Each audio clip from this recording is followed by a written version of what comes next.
Have you ever wondered why we go to war? Or why you never seem to be able to get out of debt? Why there is poverty, division, and crime? What if I told you there was a reason for it all? What if I told you it was done on purpose? What if I told you that those who were corrupting the world, poisoning our food, and igniting conflict were themselves about to be permanently eradicated from the earth? You might think that an idealistic fantasy. Well, let me tell you a story. We acknowledge there are criminals, of course. They rob your house, they steal your phone.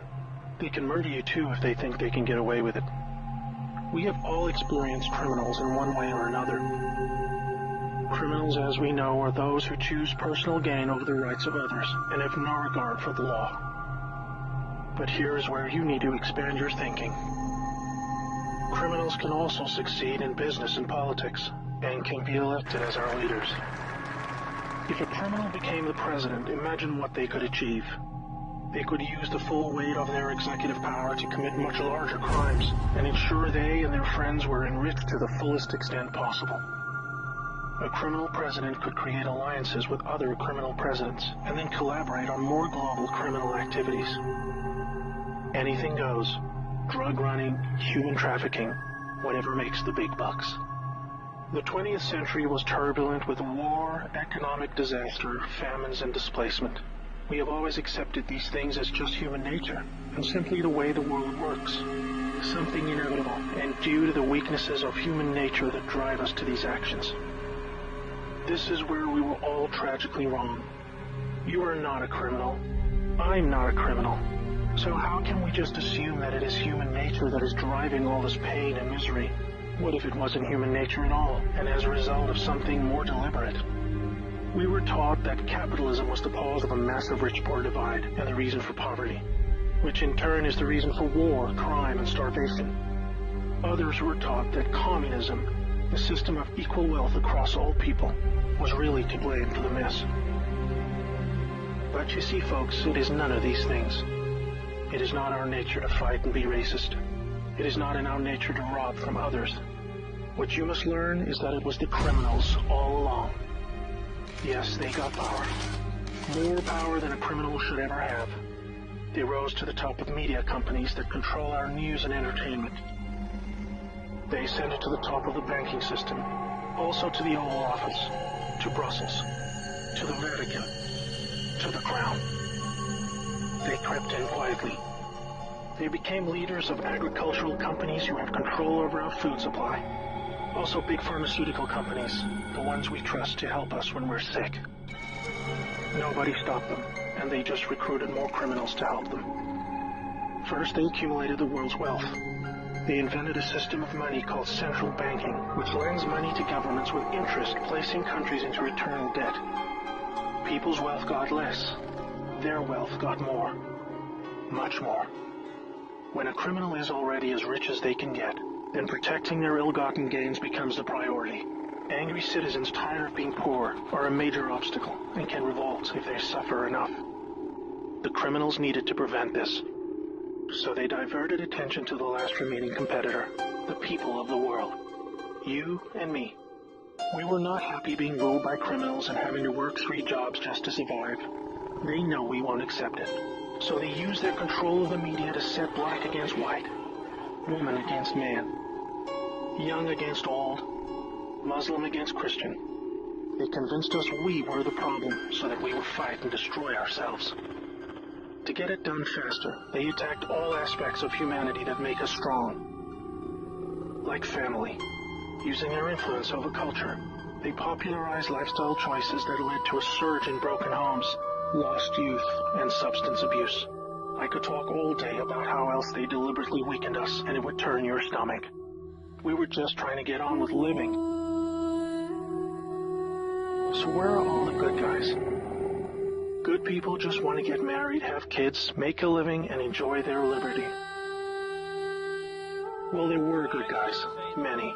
One became the President of the United States in January 1961. He knew about these criminals and wanted them gone. He knew their intentions for us all, and he wanted to fight them. Sadly, he had no idea how powerful they had become. Reagan also had good intentions for the American people. He knew this criminal mafia controlled almost everything by this stage, including the powerful rogue intelligence agencies.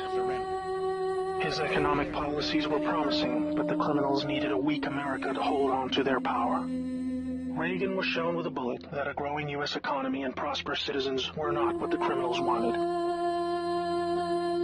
It was looking pretty grim for good people. Every time someone wanted to stand up and do the right thing, they got stopped. Were we ever to be freed? These criminals are also known as the Deep State, or Cabal, because of how they control things behind the scenes. Every president after Reagan was one of these Deep State criminals, and their empire got even stronger. With each bad president came new depths America and the world would sink. The world collapsed into darkness. Do you need me to tell you how? Destroyed factories, declining job numbers, sicker people, opioids, destruction of Iraq, Syria, and Yemen with pointless war, displacement of people into Europe, ISIS, terrorism, collapsed governments, poverty, and genocide. Total misery. Do you think that was inevitable? Hell no. Well, here's where things start to take a new turn. When the full picture comes to be known, it will forever be regarded as the greatest story ever told. Well, here is the top line. Some good people still held positions of power. They valued humanity and the rule of law. While the criminals discussed their game plan at the annual Bilderberg meetings, the good guys were making plans of their own. The information age was coming to change history forever. As the internet flooded into every home and appliances became smarter, and when people started carrying tracking devices, an opportunity to put an end to criminal control over the world was emerging. We became connected, trackable, and surveilled. But so did they. They became dependent, just like we did, on email, SMS, instant communication. It made crime much easier, but it also put them on a grid that, if accessed by the right people, would expose their crimes to the public and end their iron grip on us once and for all. In this new age of information, it was thought that the military should also have its own intelligence agency to focus on cybercrime and espionage. They called this the NSA, the National Security Agency. Here we had every phone call, email, and text from every device stored and archived. Whether it be someone making a doctor's appointment or the Deep State setting up a massive heroin purchase from the Taliban. In the right hands, it would be enough information to expose the entire sinister criminal plot to rob us blind and wipe us out. Hold that thought. Now I need to explain the plan. The good guys were devising a plan to reclaim the world from the cabal and return it to the people. It would involve alliances with multiple countries, since the criminals had global rat lines, trade, and other infrastructure in place that would need their cooperation. It came down to two choices for America. Launch a military coup to seize the government from whichever cabal puppet was in the White House at the time. Or win legitimately, take control of the NSA, expose the criminals for what they are, and arrest them all. Obviously, the first option would be very troubling for the public. With people still preoccupied with cabal-engineered social issues, they would likely revolt and hurt themselves and others. No, it would have to be the latter. So they needed a candidate who could win, and who could win big. Many states like California had been so heavily inundated by criminals that even the voting machines were electronically set up to swing votes any which way. It would need to be a very decisive victory. Good patriots in the U.S. military and their global partners asked Trump to run for president so they could take back control of America legitimately without alarming the public. Trump was a good choice, obviously, because he overcame the voter fraud and won. But he was a patriot, and he was loved and admired by the public. He was not interested in joining the cabal, because they hated America, and he did not agree with them on that point. As soon as he showed interest in taking power, they activated their media assets to viciously turn on him. That's when we saw the sudden hatred emerge. Even when he won, the cabal still had no idea what he was a part of, and the sophisticated plan that was about to unfold against them. Shocked at their loss, they mobilized their full arsenal of intelligence, media, money, and technology to try and take back power. There are people at the top of the DOJ and FBI that put together a plan to frame Trump and have him impeached. This is where we come back to the NSA again. All messages were stored and could be used to expose this plot and prevent Trump's overthrow. An entire book will be written about the first 2 years of Trump's presidency: false flag terror attacks, downed planes, missile alerts, assassination attempts. Here is the point. The world is currently experiencing a dramatic covert war of biblical proportions. Literally the fight for Earth between the forces of good and evil. I can't put it in simpler terms, but I can say it appears the good guys are winning. The cabal had complete control over North Korea. They hijacked the Kim dynasty, took them hostage, and worked to build up a nuclear arsenal to threaten the world. Kim Jong-un suddenly embracing peace was simply because the deep state were beaten and driven out. ISIS was also destroyed in the year following Trump's win. We are all starting to see the pattern now, that enough time has passed, that our biggest global concerns are starting to recede, and peace is returning. It is all evidence that the good guys are winning the war. But we are still in the middle. While a lot is improving, it still puzzles many that most of these known criminals are still free, especially the higher-ups like Hillary Clinton, the Bushes, and Obama. That is coming in the next chapter of the story. That's why we have Q.